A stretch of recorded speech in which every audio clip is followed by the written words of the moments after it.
Tuhan berikan kita waktu yang indah untuk kita boleh datang di rumah Tuhan ini, untuk kita boleh bersama-sama. Kita sudah memuji-muji Tuhan, kita sudah menyembah Tuhan, dan kita percaya Dia Allah yang bertahta di atas segala pujian dan penyembahan yang boleh kita angkat malam hari ini. Haleluya. Haleluya. Dan saat ini kita akan belajar daripada firman Tuhan. Firman Tuhan yang akan berbicara bagi kita di saat malam hari ini, yang terambil dari kitab Perjanjian Lama, kitab Amsal pasalnya yang ke-24 ayat yang ke-16. Amsal pasal yang ke-24 ayatnya yang ke-16. Apakah semua sudah menemukan? Amin. Amin. Kita akan baca ayat firman Tuhan di dalam hitungan yang ketiga. 1, 2, 3. Sebab 7 kali orang benar jatuh, namun ia bangun kembali. Tetapi orang fasik akan roboh dalam bencana. Haleluya. Haleluya. Kami bacakan sekali lagi. Sebab 7 kali orang benar jatuh, namun ia bangun kembali. Tetapi orang fasik akan roboh dalam bencana. Bapak yang oleh Tuhan, ya. Kehendak Tuhan bagi kita di saat malam hari ini, saat Dia mengirimkan firman ini bagi kita. Dan saya mulai berterus terang bahwa setelah Bapak Pembina kita menyampaikan kepada kami untuk boleh membawa renungan pada malam hari ini, dan sebelumnya kami sudah mengambil ayat yang lain, ya, sebelum ayat. Tetapi dalam hari ini, ya, di dalam pekerjaan saya coba-coba juga untuk baca ayat firman Tuhan. Tetapi satu hal, seperti ada bisikan kepada saya untuk menyatakan firman itu, bahwa apa yang sudah saya baca beberapa malam ini, tapi Tuhan berkehendak lain. Kau Bapak yang saya Tuhan, ayat firman Tuhan ini ada rencana indah bagi setiap kita. Amin. Amin. Kalau dikatakan sebab 7 kali orang benar jatuh, ya, perlu kita garis bawah. Orang benar tidak selamanya akan mengalami kebaikan-kebaikan. Ya, firman Tuhan katakan orang benar pun bisa jatuh. Kamu Bapak yang kasih oleh Tuhan, kita boleh melihat mungkin, ya, dari firman Tuhan, dari Alkitab juga mencatat bahwa orang-orang figur-figur yang besar juga di dalam Alkitab mengalami kegagalan di dalam hidupnya. Ya, sebutkan saja Raja Daud, kita mengenal Raja Daud. Ya. Awal Raja Daud dikenal saat dia mengalahkan Goliat, orang raksasa dari Gat. Tetapi di dalam perjalanan hidupnya, Raja Daud juga mengalami kegagalan. Kalau Bapak sulit Tuhan, bahwa dicatat juga di dalam Alkitab bahwa dia memberontak kepada 5 perintah Allah. Ya, ada 10 perintah, bahkan separuhnya dia berontak. Dia mengingini istri Uria. Ya, itu yang pertama. Dia mengingini istri Uria.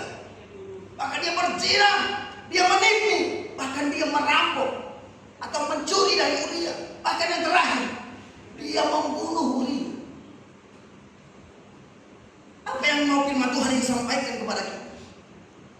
Bahwa saat kita berjalan bersama dengan Tuhan, kita tidak pernah akan merasa aman-aman saja. Ya.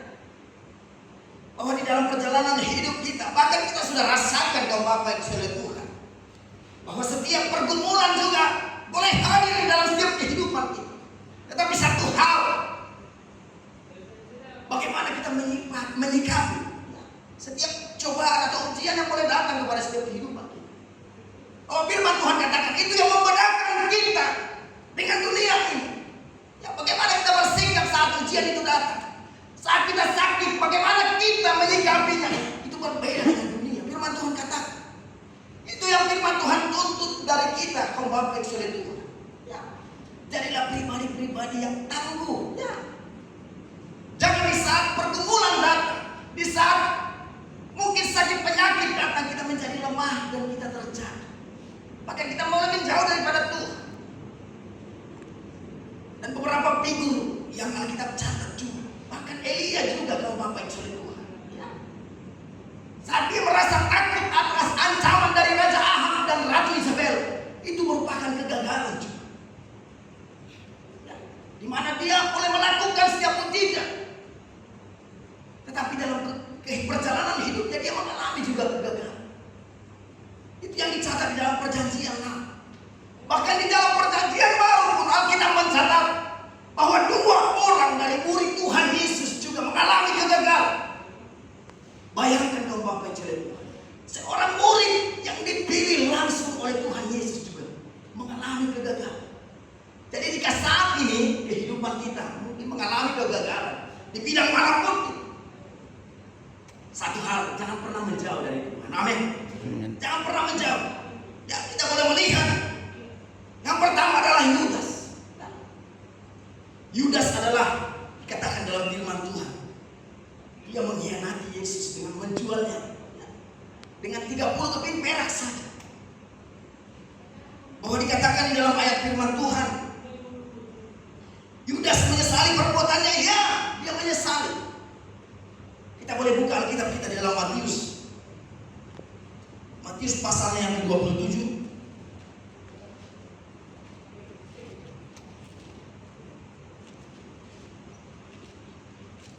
Ayat yang ketiga sampai yang kelima. Kami akan bacakan.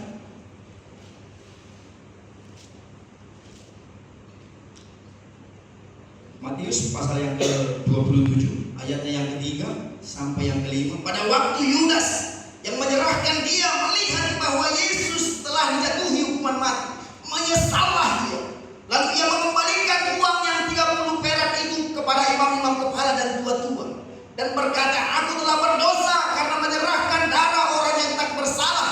Tetapi jawab mereka, apa urusan kami dengan itu? Itu urusanmu sendiri. Maka ia pun melemparkan uang perak itu ke dalam bait suci. Lalu ia pergi dari situ dan menggantung diri. Satu tindakan yang konyol kaum Bapak sekalian Tuhan. Di mana dia sudah gagal, maka dia menjauh dari Tuhan. Dia mengakhiri hidupnya dengan gantung diri. Itu yang dikatakan oleh ayat firman Tuhan tadi, bahwa orang pasif akan roboh dalam bencana. Itu satu bencana yang dialami oleh Yudas kaum Bapak sekalian Tuhan. Di masa dia mengalami kegagalan, bahkan dia menjauh dari Tuhan, bahkan mengakhiri hidupnya. Tetapi bagaimana dengan sosok Petrus? Ya, kita juga mengenal Petrus, di mana firman Tuhan berkata, sebelum ayam berkokok 3 kali, Petrus menyangkal Yesus sebanyak 3 kali. Ya. Murid-murid Tuhan juga melakukan itu, Bapak-bapak sekalian Tuhan. Bahkan Petrus, ya, jika kita membaca dari firman Tuhan, dari ayat-ayat Alkitab dikatakan bahwa Yesus adalah juru bicara tidak langsung dari semua murid-murid. Dari semua murid yang 12 itu, bisa kita katakan bahwa Petruslah yang selalu maju, ya. Molo di doko di halapata, masih maju lo, tasmonim. Tetapi dalam perjalanannya juga, kaum Bapak saudara Tuhan, Petrus mengalami kegagalan saat dia menyangkal Tuhan. Tetapi apa yang firman Tuhan katakan? Kita buka Alkitab kita di dalam Matius pasal yang ke-26, ayatnya yang ke-75. Matius pasal yang ke-26 ayat 75 mengatakan, demikian firman Tuhan, maka teringatlah Petrus akan apa yang dikatakan Yesus kepadanya, sebelum ayam berkokok, engkau telah menyangkal aku 3 kali. Lalu ia pergi keluar dan menangis dengan sedih. Itu perbandingannya, kaum Bapak saudara Tuhan. Oh, Petrus menyesali perbuatannya, ya, tetapi dia pergi untuk gantung diri. Tetapi itu berbeda dengan Petrus, ya, berbeda dengan Petrus. Saat Petrus mengingat perkataan Tuhan tentang dia menyangkal sebanyak 3 kali, dia keluar dan menangis, kaum Bapak yang saudara Tuhan. Dia menyesali perbuatannya dan bertobat. Itu yang Tuhan kehendaki dari juga setiap kita. Saat kita juga mengalami kesalahan, kegagalan, mari kita bertobat kepada Tuhan. Karena satu hal, Tuhan disalib itu karena dosa-dosa kita. Tuhan disalib karena dosa-dosa kita. Bahwa ya, kami juga sering melihat di media online bahwa dikatakan saat Yesus mau disalibkan, saat itu ada pilihan Ya. Dan semua orang yang ada di situ sepakat bahwa Barnabas lah yang akan diselamatkan dan Yesus disalibkan. Kalau kita menarik kesimpulan kaum Bapak Saudara Tuhan, bahwa Barnabas sesungguhnya adalah hidup kita. Kita yang telah Tuhan gantikan, dia tersalib di bukit Kalvari.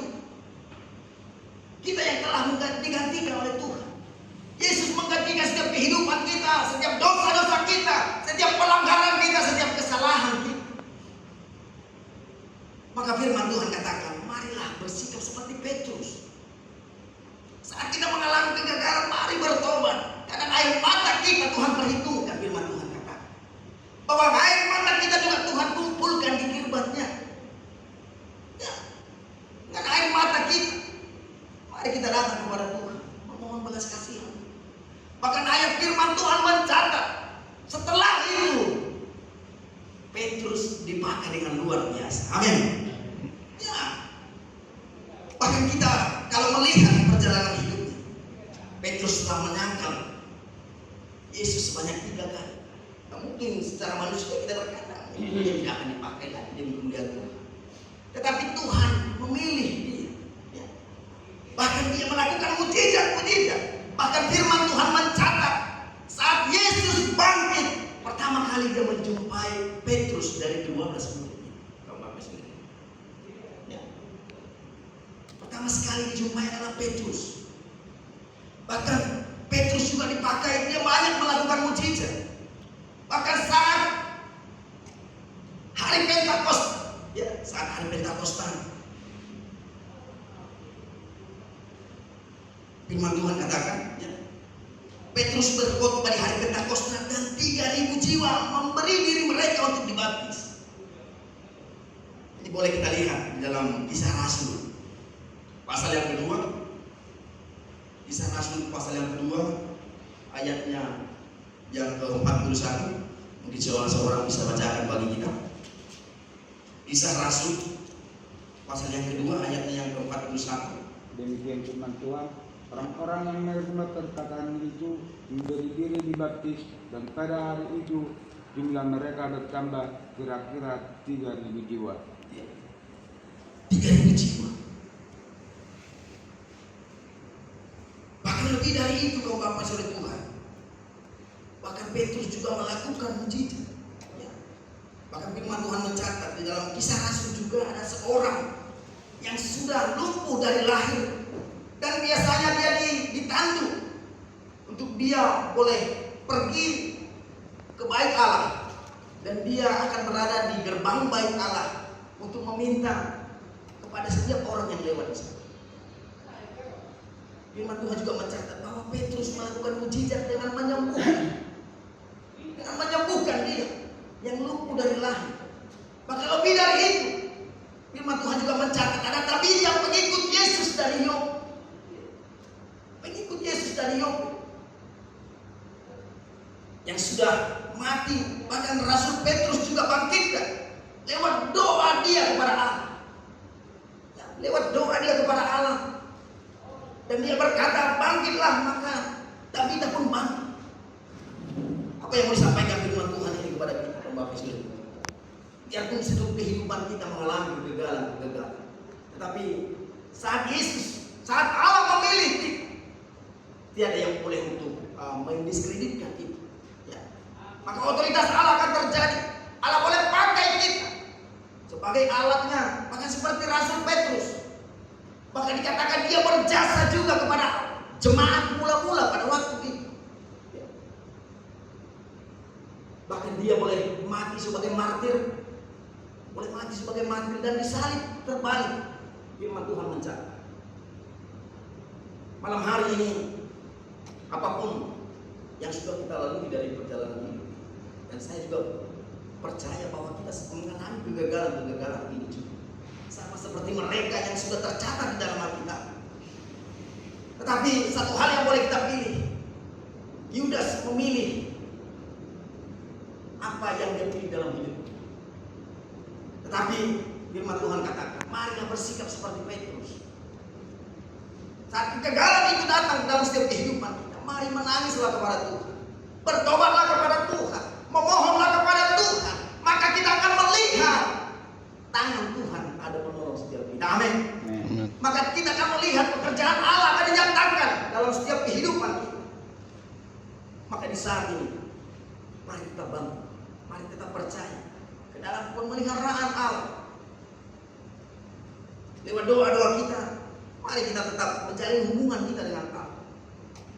Karena saat kita memiliki kekosongan di dalam hubungan kita dengan Allah, disitulah iblis boleh datang. Karena iblis selalu mencari celah. Celah sedikit saja iblis pasti masuk. Ya, maka berhati-hati Bapak Ibu Tuhan. Maka tetap jaga hubungan kita dengan Allah. Maka jadikan Allah boleh menjadi prioritas dalam kehidupan. Amin. Maka kita akan melihat Allah akan menuntun kita. Maka kita akan melihat pekerjaan Allah yang dahsyat yang akan Tuhan nyatakan dalam setiap kehidupan kita. Bahkan mungkin ayat-ayat firman Tuhan yang lain juga berkata, bagaimana perbandingan antara Maria dan Marta. Ya. Firman Tuhan juga mencatat bahwa di dalam kehidupan kita juga saat ini, mari kita bersikap, memiliki hati, memiliki iman seperti Maria.